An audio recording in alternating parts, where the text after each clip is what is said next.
All right, it says we are live. It's Tuesday night. It is time for another Conversations with Commodores. It's been a few weeks, but we're back, and we are back better than ever. I got my buddy, number 36, coming out of MUS, Memphis. Yep. Rip Rowe and Andy McCarroll. How you doing tonight, Ange? I am doing very well. And as we discussed in the pregame, I am so happy to be here. It's been too long. I haven't talked to you in a while, and getting ready to just visit with you. I've had some time to think about our friends from back in the day. And there are just too many good things that happen both on and off the field, and grateful for a chance to visit with you about all that. Oh, we're going to get into it tonight, buddy. You know we are. And just before we jump into the most of this, just know, and I know that you're well versed in criminal law in the state of Tennessee, statute of limitations for anything that you may or may not admit to tonight have long expired. So You're good. You're clear. All right. Very good. Well, before we get into any of that embarrassing, fun things that we did back in the day, Andy, for folks who aren't in contact with you right now, share a little bit about your family and what you do for a living and those good things. Then we're going to jump back into the olden times. All right. Well, I'm in Memphis, Tennessee, where I was born, grew up. Most of my life I've been here, spent some time in Nashville, of course, when I was there, undergrad and at law school and University of Chicago for a while. But otherwise, other than a brief working stint in Nashville, I've been in Memphis. I'm the general counsel of a company here. I've been in that role for 25 years. Recently remarried to an awesome lady who had 2 teenage girls. I have 2 teenage girls, and now we have 4. No boys. Mac didn't have any boys either. So maybe that was some kind of blessing in disguise, but we have a lot of teenage and young ladies around, and Mac and I sometimes grill hot dogs on a Saturday when they're not here. In fact, we do that. I was going to say, Andy, you got all this estrogen flying around the house. Somehow you got to throw in, balance it out a little bit. Is there a pet dog or a pet goldfish, anything? I'm still working on it. Mac and I, when we have a chance, it's just kind of, we get to our football game and they like to listen in, but they mainly find other things to do. So I'm grateful. I'm sure. Mac is here. For those of you who don't know, Andy's older brother, Mac, was also a Commodore a couple years ahead of us. Andy and I came in the class of 86, in the fall of 86, and we played for Watson Brown during our years. But Mac was already on Coach McIntyre's roster a couple years ahead of us. We'll get to Mac in a little bit. But Andy, coming out of California, sweet Louis Woldridge says, oh my gosh, Louis, my man. Coach Campelia. Hey, Louis, this is the question. What did he refer to our stance as? When he said, when you get in your stance, there was a word. And I thought, I'm an English major. Why is he referring to the stance in this way? Okay, give him 30 seconds. And if he writes it down and come back to me, because I remember, and I could just be because I got hit in the head a lot and I could have forgotten it, may be a jumbled thing. But Louis Woldridge is one of the most quality people I've ever met. He's a brother. Proud to have played with you, and I appreciate you coming on tonight. And I was so blessed to hang out with Louis and some of our former teammates in Hawaii back in August. Louis, great win for the Commodores. That was fun. All right, Andy, you're on. He cannot recall the term. Did he see if he agrees? He said, "You're lion." Lion. This is your lion. Hey, we got Coach Shepard just joined us. Repeat what you just said, Andy. Maybe Coach Shepard. Oh, man. Hey, Coach Shepard. Hello. I just remember Black Bandits, and he'd scream Black Bandits, and I was just glad I wasn't one at that time. I may have been at one point. But Coach Campelia, God bless him. I mean, he couldn't walk very well, so he just felt bad for the guy. I'm not trying to be critical if that's not political. No, his body was hurting. Yeah, but you just felt for the guy. There were a few times I wanted to run over some of our coaches, but he was not one of those. But Coach Shepard, I was asking Woldridge if he remembered Campelia referred to our stance as a lion. Have you ever heard of that? And while we've got Coach Shep with us, we need to wish not only Coach Shep, but Trey Ellis and our former teammate Smitty, Greg Smith, all have birthdays today. So happy birthday to Coach Shep and the other fellas.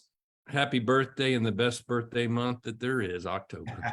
And Andy's birthday's coming up too. I'm one of those. So happy birthday, guys. And, it's okay to start hibernating and get that little outer layer going because I'm feeling mine already. Andy, we've also got Chris Griffin, who's the executive director of the Black and Gold Club. Oh, I know Chris. Hey, Chris gave us a great tour. My daughter and her really good friend from Memphis, a really wonderful tour of the facility. So, hey, Chris, and thank you for joining. And thank you for all you do for the Black and Gold Club and growing our network of former players and athletes of all different sports, Chris. We really appreciate it. And I also appreciate you allowing me to harass you every once in a while with my requests. But Andy, let's get back to you, bud. You grew up in Memphis. You're a Vanderbilt family. You got an older brother you look up to who's already on campus, but you had more than Vanderbilt who was interested in you because you had top academics, you had top athletics. I want to say, were you a state title winner or runner-up your senior year at MUS? Yeah, we won it. It was fun. We got it done. So you had more than Vanderbilt that came knocking. What other schools were of interest? I'm not saying you were interested in them. What other schools were of interest or interested in you? So there were other schools interested. I think most of the SEC schools knew Mac came to Vanderbilt and their fun stories of coaches coming to recruit Mac. But I think once they saw he was at Vanderbilt, felt like if I was going to be an SEC guy, I would be Vanderbilt, and they were correct. But back then, Arkansas was in the Southwest Conference and close to Memphis-ish. And so they were recruiting me some, and it's an obvious reason, but Arkansas had a strategy when you went to Arkansas, and this is totally clean. They connected you with an Arkansas belle. And I'll never forget this woman, lady, the most prettiest lady I'd ever seen in my life. MUS was all guys, by the way. This woman, Sandra, shows up and she held my hand and put her hand on my back, come meet my other friends. And I'm looking at my parents, see y'all later. I'm going to Arkansas right now. So it took a lot for me to get over that. But really, football wise, I knew if I was going to do it, I would go to Vanderbilt, but I did have an opportunity to look at some other schools from an academic standpoint. I came close. I mean, the truth is, for about a week, I decided, football is pretty hard. I can go for free somewhere else. That just seems rational. And then I woke up and looked in the mirror every day and said, you're not going to be happy with yourself long-term if you don't give it your best shot on both sides of that thing. So changed my mind. And I'll say quickly for the group, because of what Bernard did to invite me here, and I started looking back through things, I asked for Watson Brown's phone number, really just because I wanted to call him back and say, thank you. I'm honored to have played for you. And while we didn't achieve what we all aspired to when we signed up, it was worth the effort, and I would do it again. It was a high calling, right, to get out there and play Alabama and Auburn and Tennessee and fight that fight, and also to try to be a great student. And it's still worth it. That's why we all keep hanging in and wanting Vanderbilt to make it happen. And so I'm grateful that I did what I did, even though it was not easy. 1 in 10 twice. That's tough. That is tough, but let's talk about the more fun stuff. There's a lot, even in the 1 in 10. In those 4 years we were together, we won less games in 4 years than we respectively won our senior years in high school. Not that there's that comparison, but it was a heavy road. I want to welcome Pat Fitch. Want to welcome Dwayne Jones. Dwayne says, good evening. Love watching you play. Hey. Did they ever consider playing you at tight end in addition to fullback? They did. That's what I think I was supposed to be. But, in the Watson Brown offensive scheme, tight ends, running backs, receivers are all pretty much interchangeable. It was such a privilege to play with the crowd of folks across the board over multiple teams. But during that period of time, such a fun group of running backs, receivers, tremendous linemen, of course, who can't get it done. I'd love to call all their names, and maybe before the night's over, I'll have a chance, because each one of them was special.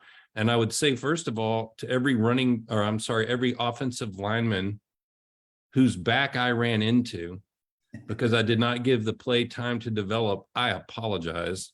And I just remember a few times looking at those guys after a collision, and I'm all, and they're looking at me like, dude, come on, let the play develop. So I should call Christopher and say, give me a hesitation coaching point or something. But anyway, loved all those guys, loved the teammates across the board, whether on offense or defense. So a lot of folks to say hello to. In addition to his law degree, in addition to his undergraduate English degree, he's also a theologian. And you hear a little bit of that right now. And that's one of the privileges of being a friend with Andy Mack. So that's what I've always appreciated about him. Coach Shep. You got to pray a lot when you play football. And I gave up the theology that God is for the winning team when we played at Vanderbilt because I wanted him to still love me. All right, Andy, let's talk about you've decided to come to Vanderbilt. Big brother Mac is already at school on the roster. Yeah. How much of an influence was that in your decision making? Meaning, would you come to Vanderbilt with or without Mac being there? I know that his being there was a factor. That's a great question. Still come to Vanderbilt? That's very hard to say. The truth is, I was not as into football as Mac was. I played because he played, and they looked at me when I showed up and said, he looks pretty much like that guy. So we want you to come over here and play football. So I did. And I'm a competitive person, so I enjoyed it. But I wasn't watching it on every Saturday. Wasn't super knowledgeable about all the X's and O's beyond what my position was. As I said, I'm glad I did, but I can't say whether I would have or not. But I would like to comment on how fun it was to watch Mac while there's coaching transition, and that teaches you something to see the McIntyre shift to Watson Brown. I got to come watch some great football. Vanderbilt had some success in those years. It was right after the Whit Taylor bowl game, and then Kurt Page came in. We had a lot of good offense, and we beat Alabama at their homecoming. And I looked up to all those guys coming through there, and then ultimately got to play with some of them. Mac's senior year was my freshman year, so I got to play on the same team. That matters. That matters. You know them. You've been loving them. You've been pulling for them. You want to help. So it was certainly material that Mac was there, that's the direction I would go. Andy, I've said on this program many times, when Vanderbilt beat Alabama in '84 for their homecoming, and I've had many of the players and cheerleaders and some coaches who were part of the Vanderbilt win that day on the show. I was like you, a sophomore in high school. I, unlike you, was an Alabama fan growing up. So I was mad that day. But what I did not come to appreciate for another year and a half is that one of your buddies, Mark Wohlers, we'll get to Mark in just a second, made one of the key stops deep in the red zone. I think it was Bobby Humphrey. He stopped close to the goal line. Yeah. But, it's just funny how life kind of unfolds that way, that 2 years later, those guys were our teammates. Yeah. And, that's such a memorable win in Vanderbilt history. We had one of those. It was maybe not quite as significant as that, but our 1988 win over Florida at home was probably one of my favorite games for obvious reasons. We won. Yeah. That's how it's supposed to be. The crowd was into it, but the best part of that, it's not the best, but fun for Vanderbilt. Yeah. We came out in black, and then we did pregame, and they put gold jerseys in there. And we thought, wow, we're playing a little bit of mind game here. We're going on offense against Florida. Came out, played great. We had fun, I think, is what I really remember. Yeah. You got nothing to lose if you're playing Florida, and you just go after it and you pull it off. It was a great day. Those yellow jerseys were completely and only the decision made by Coach Shepard, and he takes full credit for that win because of those yellows. Is that right, Coach? Can you back me up on that? All right, Andy, let's talk about, maybe not for you and maybe not for some, but the transition academically from high school. You were at a very good high school at MUS, Memphis. Yeah. But then he said, I'm completely full of crap about the jerseys. But anyway, Andy, that transition academically sometimes can be completely overwhelming when you're trying to transition from high school to not just college, not just playing football in college, but the SEC, and not just that, but being at the top academic school in our conference and one of the top ones in the country. Yeah. I want to talk about your process. How did you get organized? How did you stay afloat and thrive? Because you were an academic All-America once or twice at least. Yeah. Talk about that, because that is not an easy transition, and it swallows up even the best of students sometimes. Well, and here's the way it worked with me, and I was grateful to have gone to a high school that prepared me to do schoolwork. But, you know, I was also blessed by a mother who cooked food and cleaned clothes and took care of everything else. So I was used to studying and playing football. And if you ask any of my roommates, laundry was not high on my list. My sister called my mom and said, I think Annie's been wearing the same clothes for a week. Well, we had to It's tip just- her off every once in a while, Andy. Oh my gosh. I'm like, and you know, I hate to say this too. I wouldn't eat sometimes. You know, you just get tunnel vision here, tunnel vision there, and you got to have a way to ultimately balance it all. There is a concept around self-care that is sleep, you know, eat. And those were the things that were hardest for me, because I would go to the science library and stay until it closed at 2 a.m. I mean, it was the most quiet, no windows, go to the basement, dial in. Yeah. And kind of like running into the offensive lineman, if I were going to give a running back some coaching points, if I were going to give a human coaching points, because you're a teenager, you know, early, you know, 18, 19, 20, filled with testosterone, aggressive, the mentality of just keep the pedal to the metal, it'll take you so far, and then you're going to run out of gas. Yeah. You got to find a self-care, sleep, eat, you know, take care of these other things. And I was grateful to have had success in school and football, but I think there were some, you know, collateral consequences with lack of balance in a way. You know, we, in our signing class, we had 4 or 5 guys, and I think this may have been more the norm for Vanderbilt back in the day. Either they weren't academically inclined, or they really didn't appreciate what was required of them, and they didn't last very long. Not Yeah. even a couple of those guys didn't last but a couple of weeks, maybe a couple of months. But as you got along, we get into that second semester. And I'm not trying to overlook the football aspect. I'm just talking about the academic. But Andy, as we got into the second semester of our freshman year, you kind of, at least for me, I kind of found my footing, kind Right. of got into that routine. I kind of knew the expectations, at least for the classes I was taking or had just taken. Did Yeah. you feel that you were getting some confidence, or did that confidence really start pretty early on from a, hey, I can do this. I'm going to be okay here. Well, for me, I'll point out that during my recruiting trip, and this is just because, as Mac would say, you're a weirdo and you've always been a weirdo. And I don't deny it. I did visit with the chair of the English department, you know, so I was very interested in the academic side early.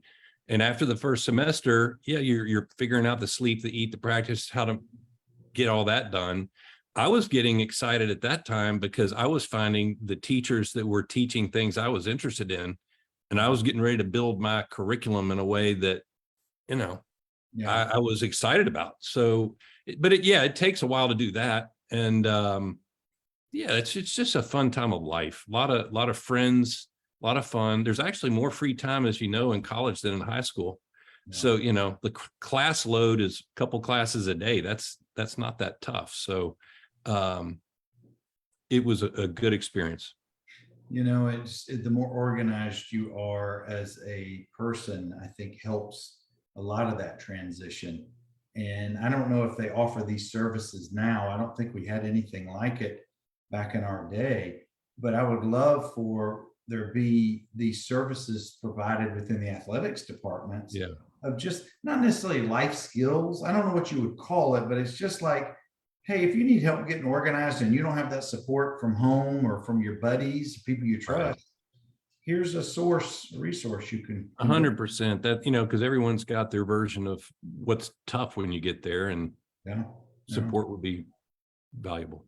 Well, let's back up a little bit. Let's talk about August of '86, and we report as freshmen, those first couple of days, bunch of meatheads are finally, we all get together because it's pre-internet, pre-cell phone, pre-everything. Yeah. Yeah. Had you met Fred or even talked to anybody? No, but I got to give a shout out to Fred Peterson, my freshman roommate, who looked like it was back in the Rocky IV days, and he looked like Drago, you know, like 6'6" or whatever he is, with his, you know, crew cut. All, you know, we're all flexing all the time. You know, I remember Barnard saying, McCarroll, quit flexing. You just got to stop. I'm like, it really was true. And I'm going, but you're back then, you see yourself, you just want to, how good am I looking today? Anyway, so Fred was an awesome roommate. And I remember Watson took us all out there, and whatever your position, he lined us up and you were the quarterback. And so we were on the 50-yard line, and they just like take off for just to see who can throw and who can catch and who can run. And I remember catching a few balls and feeling good. And the turf was different. I had not really done a lot on turf, so you had to figure that out. But I just it was great because, as you said, I've already know most of the guys that are on the team. The Gaines brothers would be a big commonality because Brad was in our class and Chris was ahead, and we'd been watching those guys. Can you hear me? It says mute. Okay. Been watching those guys, and did I know anyone else coming in? I met you, knew Brad. I guess Kenny Pulse had played on the Tennessee-Kentucky All-Star team. Mm-hmm. So I met him before we got to school. I have just as humorous tales. Brad Gaines, God bless him because of the Chucky thing, but before the tragedy, he was one of the funniest guys I've ever been around. Great athlete, of course, and a great contributor to Vanderbilt, but had a way of breaking the ice and just helping people laugh. I don't think many people got to see that side of Brad. And you could see it sometimes maybe in our locker room or in the team bus or something. But you're so right. He has a very underrated sense of humor back in the day. Well, and Andy, I can remember us getting out on the turf. A lot of guys had buzz cuts or shaved heads or whatever it was. And just getting to meet your new teammates was exciting because unlike today where you can learn anything about everybody coming in and you can help recruit your guys coming in, I'd only read about the accolades of everybody because they sent out the magazine. Yeah. That was the only way I knew anything about anybody. I was disappointed we had no true receivers in our class, wide receivers, but Brad and Newman and Mark Johnson. Stump. We had guys who carried the ball or were playmakers, but that was fun. But then it got serious 2 days later when the real deal showed up, the varsity.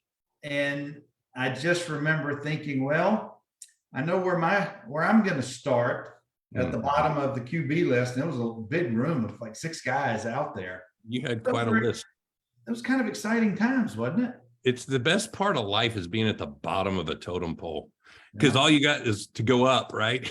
Prove yourself. It's really as much fun because there's less risk at that time. And then when you move on up, humanity, competitors, whatever. We talked before we got on it when Alan Young showed up my senior year. He was a freshman. I was glad that I had a year, a couple of years ahead of him because I'm not sure I'd be starting for long. Anthony Carter walked in one day and I was still a running back, and I looked over and I said, "Is that guy a running back?" Like, I'm in trouble. He is looking like a beast over there. He was sculpted like a Greek god. I mean, I know, man. Look, there's so many fun friendships, and I can look back at in the backfield. Sean Guerin, great guy. He was a fullback with me, and Mark Johnson. Remember, Stump says to me one time, "Believe it or not, I think I mouthed off a couple of times." Now, if you have a football mentality, it can happen. Yeah. Everybody, but we just had fun. We were all trying to win. We'd get frustrated sometimes, but overall, I think you just develop a lot of respect and appreciation for everyone's willingness to try to get something special done. Because you're going through it together, because you have the common experiences, and all of the Commodores, regardless of what decade you played in, we have a lot of common experiences, a lot of different memories, each, of course, unique to ourselves. Guys, I'm talking with Andy McCarroll, class of 90, graduated Vanderbilt, came in 86, same year I did. We've been buddies ever since. Andy's out of Memphis, and we're just running through some good old times in the late 80s. Now, I know the answer to some of these things, but I want you to share when we were away from football, when you had your academics under control for this day or that weekend, what were some things you liked to go and just let your hair down a little bit? What were some fun places to visit? This is where Mac's characterization of me might be accurate. Fred and I used to watch Star Trek At about 6 o'clock, we'd eat, we'd watch Star Trek, get a little nap in, then I go to the science library. We go across the street, forget the names of all those places. There's pizza and music, and that was always fun. Vanderbilt had a decent amount of other activity going on. The civilians, just go find a civilian somewhere that's not football or studying, and there may be some kind of movie or a little party somewhere. And we had some parties in towers, right? I think Denardi built a bar in his room. Was it Denardi? Parties after basketball games. Yeah, we had some entertainment there. And I do recall, Fred was an awesome roommate. Brian Donnelly, that was a great friendship. A rival from Germantown High School that then came to Vanderbilt, is now a very close friend, godfather to my daughter Isabel. And his little brother Chris came to Vanderbilt. So that, we had a lot of generations, whether it's Gaines or Donnelly's or McCarroll's coming through. And Brian is another great humorous guy. I was so just focused on things, and he could crack a joke, or he'd play a practical joke, or he could transition to entertainment very quickly, and I always had a great time hanging with him. Yeah, it was when things got a little heavy academically, those guys were great to lighten the mood and to bust out and do some fun stuff together. Well, Andy, let's flip back to the athletic side. And your freshman year, where were they having you to compete? And when did you find a little confidence in your abilities to know that, hey, I'm gonna be okay here. I'm gonna be able to make some noise here on the field. What was the position? Who was your coach? Yep. And what was that? Did you have like a welcome to the SEC aha moment? Yeah, I guess we had a period of time. I was recruited as a tight end. You said we didn't have a receiver. I was actually, when we were that first day, technically I was supposed to be a tight end. They were, I think, was it Ratcher, the quarterback that year? He was. And so a pretty good core receivers and talent there. And they were looking for somebody on defense. And so they moved me to outside linebacker. And however they decide these things, they also made me the headhunter on the kickoff team. And I think the headhunter on the kickoff team made me realize, I got something here. You know what I mean? Like, I can run fast, and I've got some weight on me, and I can, at that time, it was probably, it was more permissible to do the kind of contact that's illegal. I'm not going to say they coached it, but if your name is headhunter, what do you think that means? They didn't discourage it. Let's put it that way. Yeah, I had a few concussions, and there were some recipients in the same position. So I felt gratified by that I could play at the level. And then I was a second team outside linebacker. Coach Hopkins, that guy was so funny. I mean, we had a guy named Aristotle Kirkland, and he would call him Socrates and everything else. Aristotle's from my hometown, from Dothan. His name is Aristotle. That's right. A-OK. He's now a city commissioner in Dothan. Yeah, but it was just funny because I think he knew he was just, he was trying to lighten it up because it's hard. Practice is hard. Whether it's 2-a-days or with school and seasons that are a challenge. We had good-natured coaches. Of course, they wanted to challenge us and make us better. But I just remember Hopkins being a good-natured guy who wanted to push you, but tried to make it fun. Andy, you're talking about getting your bell rung. There was a picture of you in the Vanderbilt Hustler with Armando Fitz. Remember this picture? And it really did look like you had your bell rung. The truth is, and I remember that week, it was Kentucky, freshman year. It was late in the season, and I think Coach Brown decided we're going to see what people can do in other positions. I've been playing outside linebacker, and I've never played inside linebacker in my life, and was moved to inside linebacker. And there's collisions, of course, that happen in that realm. And the truth of that story is, since we're talking the combined academic and athletic, I remember that Thursday night before leaving that Friday for Kentucky, I had a stomach bug. I was in the computer lab. I was finishing up a paper, and I'm like, you know what? I'm in trouble. I couldn't eat, was sick, and spent, 24 hours, 36 hours just on fluids only. And I was feeling weak before the game. This is a horrible feeling. You're about to start at inside linebacker in the SEC and you feel weak.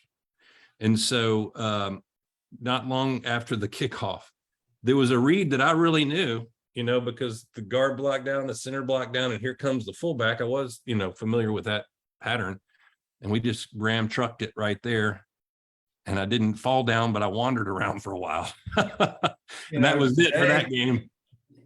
Today they put you in the concussion protocol and hopefully make sure that all the parts were working correctly. But back then it really wasn't. Back then they didn't. And just to complete the thought, because I've had to think about this a little. If you've been a player, I think before forget what year it was, maybe 97. In seriousness, if anybody's having trouble, it's called the NCAA concussion class action litigation program. It's not damages for injury, but it's medical treatment if you're having some trouble. So look it up. If you've had some concussions and you have headaches or things that make you feel like you might need to get some help. I'm doing fine. I did fill that out. My brother, my wife, everyone says, you may have CTE, but I think they just don't like what I'm saying since medical wise, I think I'm fine. But now look, just because your politics or you're the teams you root for, not in conjunction with your wife or your brother, I don't know if that necessarily going to put you in that track, but they know you better. Yeah. Well, it's when you look at it now, it makes some sense that they try not to, there are a lot of collisions anyway. It's a dangerous sport. I've noticed lately, and I don't know how long this has been the case. Remember we had to wear those big knee braces? Now they don't even wear knee pads. Yeah. Think about it. How much faster and freer would it be not to have all that stuff? I get why they did it. I appreciate it because they were trying to protect us, but it's just weird how the world has evolved back to that. Sometimes, Andy, you'll see the excuse of a knee pad. It looks like it's as small as a silver dollar coin. Mm-hmm. It's like, what is that supposed to do? But that you're right. That's the evolution of equipment. The helmets and all the other equipment is so much more advanced. But here we sound like two old dudes. And we are old dudes, but I've noticed the shoulder pads. Look at the offensive linemen. Yeah. They're smaller. They're smaller than anything quarterbacks used to wear back in the day. I know it's weird. Somebody smarter than I am can explain that evolution, but I'd be interested in how we got from armor to as little as possible. Did you make better grades in the off season or during the season? I took a lighter load. I took 12 and then 15. I had some credit coming in. So, it worked out. It was pretty much the same. I guess where I'm going with this is, did you feel the freedom in the off season in the spring semester of not having, 15 weeks of football? We only have 3. Did that not being so regimented work in your favor, or did it hurt you from a standpoint of being organized? Was it more of a struggle? No. It was for me, I was lucky. I was kind of trained up on that. What it really did was give me a little more time to relax, which was a gift that I should have appreciated more. Mm-hmm. Andy, let's talk about Coach Brad Bates. Let's talk about some of his crazy, just innovative. There's many other ways to describe it, but it was nothing. I mean, we had a weight program at my high school, but it was peanuts compared to what we got with Coach Bates. Yeah. What was your experience like with Coach? That's the truth. We had just started doing free weights at MUS. We had a power clean, a leg press, and an incline bench. That was all. We did physical fitness, but nothing like what we did at Vanderbilt. Coach Bates, just what a tremendous human being that guy is as a motivator, being the most, he's the best conditioned athlete at Michigan all 4 years he was there. And he's not that far from it. So when you walk in, you're kind of like, okay, that guy's a beast. How do I become a beast like him? And so we did the normal stuff. Manual neck was something. Just remember how your face would feel after you did that. I mean, yeah. Is that even a thing? I mean, it probably is horrible for your neck. But it's like stick your neck. knowing you, you still do that on a daily basis with your couch. No, that's called I eat too much. It's not a powerful neck. I just never forgot that thing was all the manual resistance, right? The head thing, right, the leg extensions, and then to failure with the manual resistance. He'd get it all out of you. And then we'd have like St. Valentine's Day Massacre. He'd have all these competitions where find ways to make guys push themselves. But yeah. I've had the privilege of catching up once or twice with him too, and he seems like he's doing well. Loved it. He's an athletic director for a while, and I forget exactly what it is. Maybe he's in a sports management or he is. He's over in North Carolina with Todd Turner, and he's been doing that. He was on the show about almost 2 years ago. I remember. I watched that one. That's right. But Andy, you're talking about competitions and to failure. Fred was part of that group that went up to Cincinnati and did the national rowing competition. And could you imagine all these big football guys coming into this competition? Yeah. And the average athlete or competitor is not a D1 athlete. You know who won that? I went up there, and that was a great way to stay in shape. Bobby Craycraft. Yeah. And you look at Bobby, he's what, 285 or something? Yeah. He just power. I didn't appreciate that you were also on that team. No, it was a way to stay in shape and a fun thing in the off season. Yeah. Well, let's talk about the transition away from college during the summers. Did you ever go home to Memphis during any of the summers between classes, or did you stay in Nashville? I went home every year. So I didn't stay in Nashville. We had the workouts, and I just go to MUS and do the workouts. Had a bunch of dudes over there who were doing their training and made it easy for me just to try to keep up with it that way. But, I'm one of 5 kids, pretty tight family. I had my credits taken care of. I didn't need to take a class in the summer. So I ended up being in Memphis. Yeah, I went home my freshman summer, but then the rest of the summers I stayed up in Nashville and took classes and work.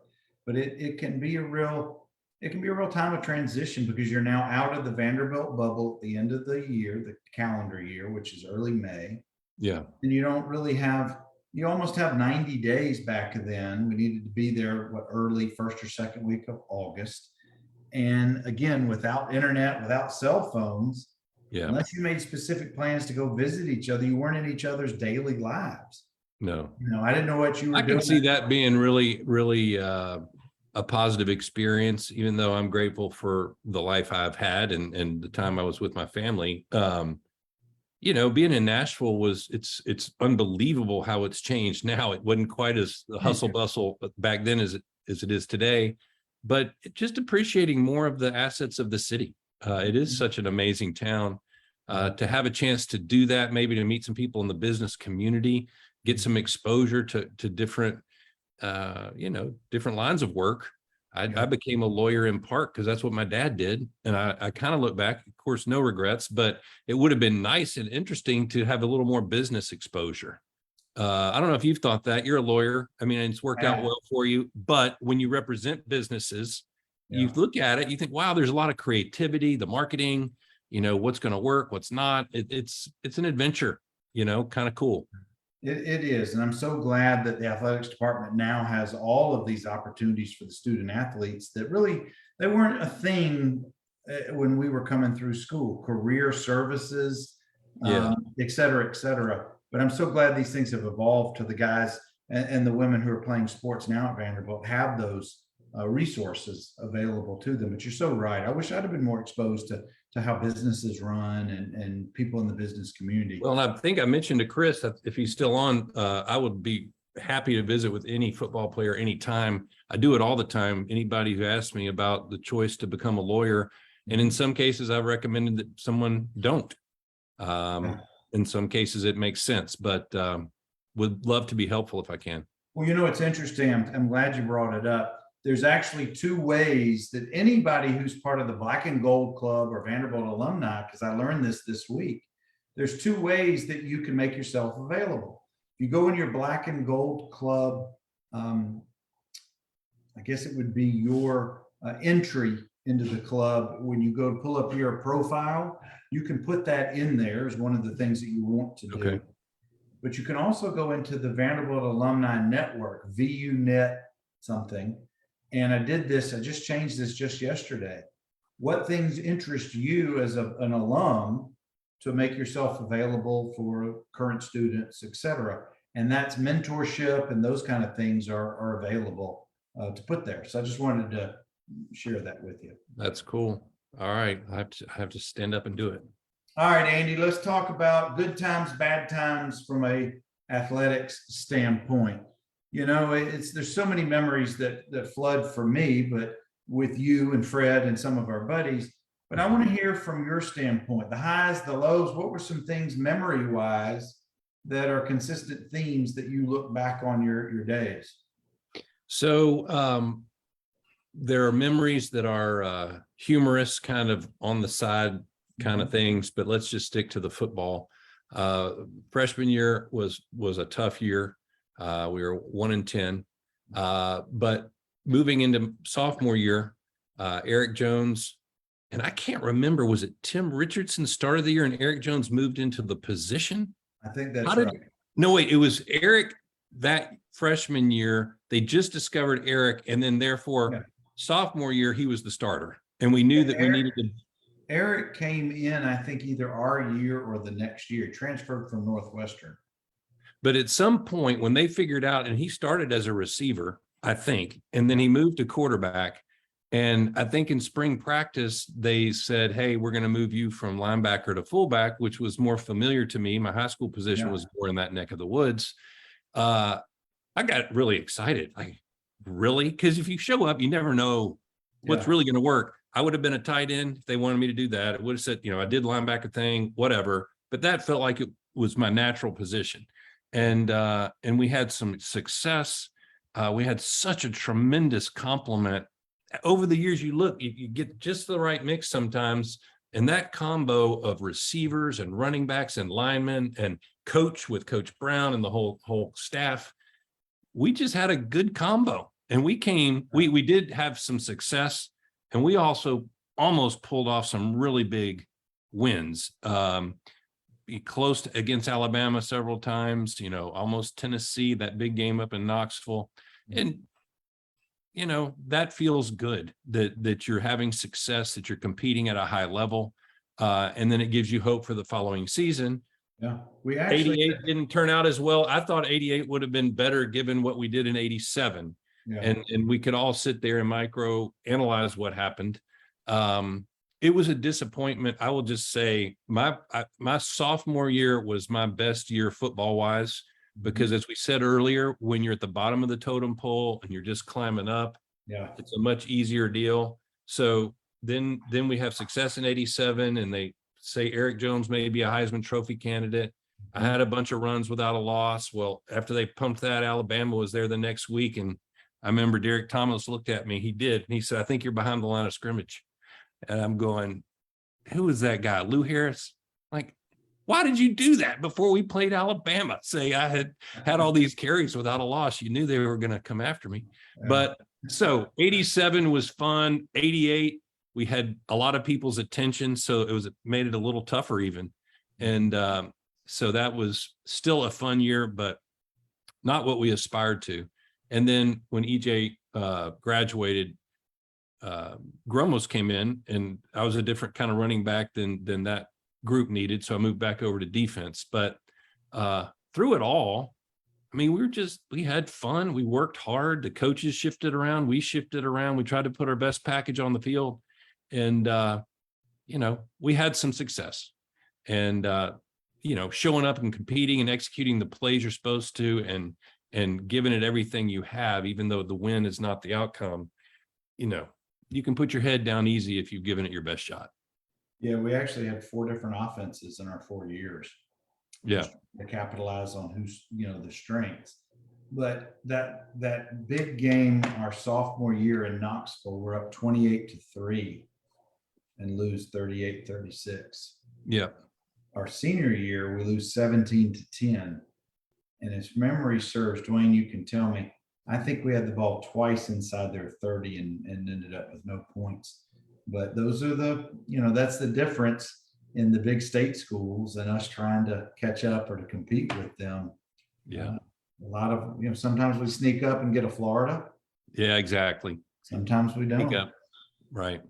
And Andy, as we got closer to graduation, spring of 90, I Mhm. know that your future was always been on your mind post college, post undergraduate, but you didn't immediately know where you were headed professionally. Right. And obviously, you ultimately became a lawyer, but you also had other schooling in mind Yeah. that you went to. Kind of, if you can, kind of weave a little bit about how did you ultimately decide that becoming a lawyer and using your law degree was going to be the best thing for you ultimately? Because sometimes we stumble into our profession. I would say stumble. That was my deal. Although I was familiar with it because my dad was a judge and a lawyer. I was blessed to go to school and still have a lot of interest. So I applied for and had the opportunity to take some scholarships that were not legal at first. I went back and taught at MUS and coached football for a couple of years, but I had some scholarship money, went to the University of Chicago Divinity School. That was more of a philosophy and theology kind of a thing, but my own interests were still not even career focused. But I had been a teacher. I thought about teaching, but then, life started to come at me in a way where I realized you can read and think and philosophize. You got to find a way to make a living. And so that's when I went back to law school. And even in law school, do you want to be a litigator or a corporate person? I leaned, even though you have to take all the classes, I leaned more corporate because loosely I have said I'd rather build the future rather than fight about the past. And started in a law firm and just got very lucky that a company in Memphis that I've been at for 25 years had need of an in-house lawyer and asked me to come down there. And so those were somewhat stumbling into it because I didn't have a map that said, here's where I'm trying to go. No. Took each step, and when the opportunities came, try to take the next right one. Even with your dad on the bench and then later retired, and then you got Mac as a litigator ahead of you, that didn't automatically mean that was the path for you. Right. But it was, I'm sure it was a big decision for you what your path ultimately became. That's true. It's, with my dad, long retired now, but he was a litigator and he kind of formed his path himself. But thankfully just was a guide there for me and my brother David on our legal careers. But Andy, I want to welcome, we got a couple more Commodores who rolled in. Got OJ Fleming, my buddy OJ. I hope to see you in November when I come up for South Carolina. And believe it or not, one of my linemen who I outweighed in high school and still outweigh him. I was with him this past weekend, Pat Fitch out of Atlanta. Oh yeah, no way, for a reunion. Yeah, I missed being up there, but hey guys, and I'm so glad you tuned in. And Bernard and I have been sharing some memories, but it's been too long, and there were a lot of fun times shared. So grateful for a chance to talk about it. And you want to talk about playing team sports in general? There are periods of time when you and I don't talk, you and Fred don't talk, old friends. But when we do get back together on the phone or in person, it takes all of about half a second to kind of fall back into some of those memories or some of those shared experiences. But it's not just being in college together, but it's going through the wars of playing sports together. Right. Your No brother. doubt. What is it about playing team sports that's so important to you about the bigger picture of life? Yeah, you nail an important point, because when you go further down the road, you find out pretty fast who didn't play team sports, because there are people who are more interested in their own angle, or you just find out later they're not, you can't really trust them in the same way you would someone whose efforts you think are aimed at the common good in the same way that you are, or the corporate purpose, or whatever it happens to be. When I spoke to Coach Brown on the phone, I told him a story from my work. And I said, because we were talking about Vanderbilt and losing this, that, and the other. but there is an ability to compete and persist at a high level through adversity that matters in life. And team sports can teach it to you. Football teaches it to you. You want to work with the team, but you can't always even rely on the team. Your ability to persist through adversity, to stay focused, and even to take a loss or take a hit, that happens all the time in life. And more than once in my professional career, working through things, it becomes clear the people who can do that and the people who cannot. And those who have observed my career have said, I think your football training, I'm very grateful for it, because there's a physical energy, a mental energy, a persistence, a weather the storm, weather the bad call, weather the setback, but keep moving ahead. And that's really all you can do. And I think our Vanderbilt experience in part equipped us to do just that. And that's a special thing. And to your point about teams, we can talk about our fun times, but you put on your helmet and I put on mine, or you and I have something to do. There's not, it's no chit chat. It's not the blame game. It's like, you got this, I got that. Let's go. Right. It's just, there's something about recognizing that we're better together as a team that I'm grateful for, having gone through the Vanderbilt and other team experiences. So well said. I want to welcome Will Wolford and Coach Gene Wyndham to the program. Thank you, fellas. Oh my gosh, these are guys that I looked up to as the little brother of Mac, coming up to Vanderbilt, and just grateful to be part of the family, guys. Thanks for tuning in. Andy, going back to what you just said, the way you described the bounce back and the how you deal with adversity. I heard, and I hope you guys get a chance to listen. Luke Wyatt was on Chris Lee's weekly podcast. And one of the things Luke said with Vanderbilt, it's not just the wins and the losses. Of course, that's a measuring stick. But at Vanderbilt, you got to look at other things as well. And what he used to look at in the cage was, after the losses, the bad losses from a scoreboard standpoint, what is the body language of those guys coming back into the clubhouse, past the equipment room? He'd stand there and observe their body language and how they responded and reacted to others around them as they're coming in. And to him, the better the body language, the more energy, the more positivity, to him, that showed much more about character, much more about the want, the need, the desire, as opposed to those coming in with horrible attitudes and bad body language. But to your point, Andy, I think it's key. If you haven't played any competitive sports, particularly team sports, that's tough. Yeah. When you're out there trying to get stuff accomplished and you just don't know how to get over the hump or the hurdle.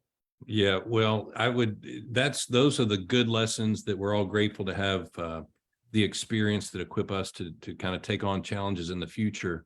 But I need to give a shout out, just because I want to get to a few humorous items. I want to thank Kevin Dowling and Mike Morozic for teaching me how to be a heavyweight wrestler on the hall. I'd be trying to study in there, and I get the knock and I'd be like, oh my gosh, they're going to make me cry, Uncle. I'd try not to, but they tie me up like a pretzel. And those guys were experienced high school wrestlers, champions. No, that's why we're getting even. I think I whacked them a few times, and they're kind of like, all right, McCarroll, we're going to get you. I'm like, okay, it's fair. It's fair. I may have come after you. You're coming after me now. But those were just fun times, really fun times. And, I want to give a shout out to my Memphis buddy, Craig Witt, who was one of the blockers. And you can't say enough about those guys, Daryl Holt and Mills Fleming and Greg Smith. Chuck Pearson, hadn't talked to him in a while. Anyway, I can't pull all the names of all the guys, but kind of consistent with what Coach Brown said. If you talk to any of those guys, you tell them I love them. They can call me anytime. I'm so proud to have played with you, and would love to chat anytime too. So, holler if you ever want to catch up, and I'm glad to have a chance to say hello now. And Andy, we've got just a couple more minutes before I cut you free, but I want to talk about just a couple of things. You've touched on it just a little bit just now with Morosic and Kevin Dowling. Life in the dorm is unique when it's all athletes on the same hall. Oh yeah. He did that for 3 years at Carmichael Tower, rest in peace. But it wasn't always loud and just all kind of games. We had quiet times too. Yeah. But I want you to share a little bit of insight of being an athlete in the SEC, academic oriented as you were, but still having to come back to the dorm and see all your brothers. Oh yeah. We watched, Fred and I like to watch Star Trek after dinner. That was classic. Those never got old. I think they were probably one of the first to, get creative. The TV back then was fairly limited, maybe 3 channels, and there was always a green lady or some dressed up alien that looked pretty good. So we'd check out Star Trek and then go study. Or we had wrestling on the hall. I think you were part of that. You come down. We were on the 2nd floor. You were on the 3rd floor, Lupton. Yeah. I forget, maybe DeMond. You have to give a shout out to DeMond Winston and Chip Price. They were right there. Fred and I were right there. You go up and down the hall. Somehow we'd always start pounding on each other. Well, there's a lot of testosterone and some energy that hadn't been expelled yet. I can remember double episodes of MASH to conclude the night during a couple of those years, like from 10 to 11 or 11 to 12. I would sometimes catch double MASH just a way. Yeah, well, look, and the pizza would keep us alive. We'd order so much pizza up there. They didn't have DoorDash back then. I think pizza was all they would deliver. So we ate a lot of pizza. One of my favorite tales is wasn't in the dorm, but was in the hotel before the Auburn game my freshman year. Mark Whaler was my roommate.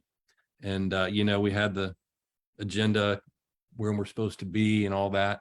And we finished up our Scooby-Doo episode before walking down the hall, and we started out toward the bus. And as we're walking, we see the doors are open. I guess back then they didn't have the automatic close. So some of these doors are just left open. There's nobody there.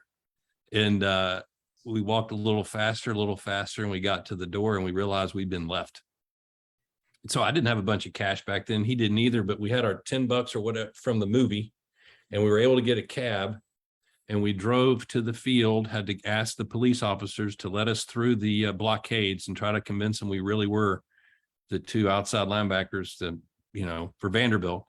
And when we got to the stadium, pulled right up in front of McGugan, Coach Brown's office was right up there. And, I'm feeling terrible. I'm a freshman. Like, this is uncool. I am sure this is uncool. And we're going to pay a penalty for this. And I know we got to get to the game. Open up. And why is he's sitting on game day in his office looking out the window? But there he was. And he looked at Whaler and me, and he just shook his head. Watson could drop his head because he had to drop it so much. He had a way of doing it. You're like, oh shit, we're going to hear about that on Monday. But that was just a hilarious, only at Vanderbilt, whatever. We got out there, we played Auburn. We didn't win, but we gave it our best. Yeah, I think that was the Brent Fullwood show. I think he had a lot of yards that day. Well, Andy, the last question I'll leave you with, it's one you've grown up with as a child with your family members. It's one your siblings, and now you over the many, many years. What is it about Vanderbilt University that makes you proud to be a graduate, makes you proud to have played there and been affiliated with the black and gold for all these years? Well, that's not hard at all. In an environment where it's almost the junior NFL now, and we hadn't gotten into all the NILs and the NCAA rules now that permit portals and kind of changing of talent all over the place. The idea of a school that's a school that competes at a high level academically and athletically, that you can be a person of excellence in more than one category, and that it's worth the fight to try to be that. And there may be a fewer number of people who can be excellent academic and excellent athletic folks, but it's worth a shot. And I feel better about myself having given myself that opportunity at Vanderbilt. That's a good one to end on right there. I'm so glad we're able to catch up tonight, Andy. I really, not only do I appreciate this hour with you, but I've appreciated our friendship for all these years. So thank you. Likewise. And greetings to all those who tuned in. Thank you so much. And love to see you sometime. Say hello if you can. Guys, we've got Commodores lined up now to the end of the year. So keep coming back on Tuesday nights at 7 o'clock. Happy birthday to those Commodores. let's go get us a win at Missouri this week. That'll help some things. Y'all That'll be have a good. night. Y'all take care. Andy, don't sign off.